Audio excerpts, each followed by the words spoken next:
ಎಲ್ರಿಗೂ ನಮಸ್ಕಾರ. ನಾನು ಹೇಳಿದ ಸಮಯಕ್ಕಿನ್ನ ಅರ್ಧ ಗಂಟೆ ಐತೆ. ಸರ್ಕಾರ ಆಗಲಿ ವ್ಯವಸ್ಥೆ ಆಗಲಿ ನಮ್ಗೆ ಯಾವುದೇ ಭರವಸೆ ಕೊಟ್ಟಿಲ್ಲ.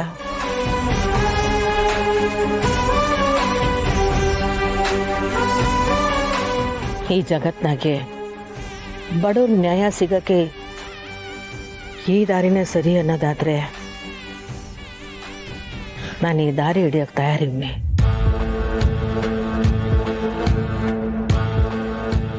ಪುಟ್ಟಕ್ಕ ಬದುಕನುದ್ದಕ್ಕೂ ಬೆಂಕಿ ಮುಂದೆನೆ ಬೆಂದು ಹೋದವಳು. ಮೊದಲನೇ ಕಿತ ಬೆಂಕಿಗೆ ತನ್ನ ಮೈನ ಕೊಡ್ತಾವಳೆ. ಅದು ತನ್ನ ಮಗಳಿಗೋಸ್ಕರ, ಮಗಳ ಪ್ರಾಮಾಣಿಕತೆಗೋಸ್ಕರ.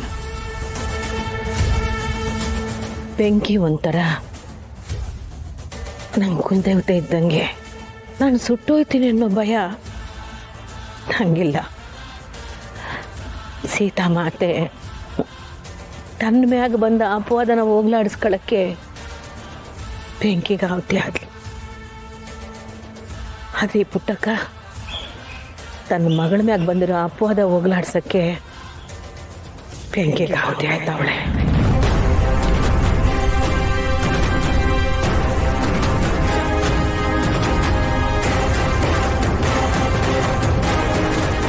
ನಾನು ಬರೇ ಬಾಯಿ ಮಾತನಾಗಿ ಹೇಳ್ತಾ ಇಲ್ಲ ಅನ್ನೋದು ಸರ್ಕಾರಕ್ಕೆ ಅರ್ಥ ಆಗಬೇಕು.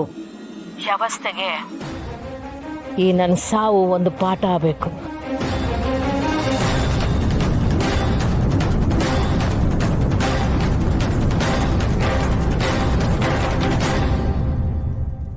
ಏನ್ರಿ ಈ ಅಮ್ಮ ಮಾತಾಡ್ತಾ ಇರೋದು ನೋಡಿದ್ರೆ ನಿಜವಾಗ್ಲೂ ಸಾಯ್ತಾನೇ ಇದ್ದಾನೆ? No chance. ಇಂಥ ಗಿರಾಕಿಗಳನ್ನ ನಾವು ಎಷ್ಟು ಜನ ನೋಡಿಲ್ಲ. ಸುಮ್ಮನೆ ನಮ್ಮನ್ನ ಭಯ ಪಡಿಸೋದಕ್ಕೆ ಈ ಥರ ಮೇಲಿಂದ ಮೇಲೆ ವಿಡಿಯೋ ಮಾಡ್ತೀಯಾರಷ್ಟೇ. ನಿಜವಾಗ್ಲೂ ಏನು ತೊಂದರೆ ಆಗಲ್ಲ ಅಂತೀರೇನ್ರಿ? ಆಮೇಲೆ ಆ ಅಮ್ಮ ಏನಾದರೂ ಸತ್ರೆ ಇವೆಲ್ಲ ನಮ್ಮ ಕುತ್ತಿಗೆಗೆ ಬರುತ್ತೆ, ನಮ್ಮ ಕೆಲಸನ ಹೋಗ್ಬೋದು. ಈ ವಿಷಯನೇ ನಮ್ಮ ಕಿವಿಗೆ ಬಿದ್ದಿಲ್ಲ ಅಂತ ಸುಳ್ಳು ಹೇಳಿದ್ರೆ ಆಯ್ತು ಬಿಡಿ ಸರ್. ಹೇಗಿದ್ರು ಅವರಿಗೆ ಮೀಡಿಯಾ ಸಪೋರ್ಟ್ ಇಲ್ಲ. 5 ಗಂಟೆ ಆದಮೇಲೆ ಅವರೇ ಎದ್ದೋಗ್ತಾರೆ.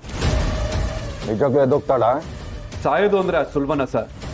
ಇದೆಲ್ಲ ಬರೀ ಗಿಮಿಕ್ ಅಷ್ಟೇ. ಹಾಗಾದ್ರೆ ಸರಿ, ನಾವೇನು ತಲೆ ಕೆಡಿಸ್ಕೊಳ್ಳೋ ಅವಶ್ಯಕತೆ ಇಲ್ಲ. Yes sir.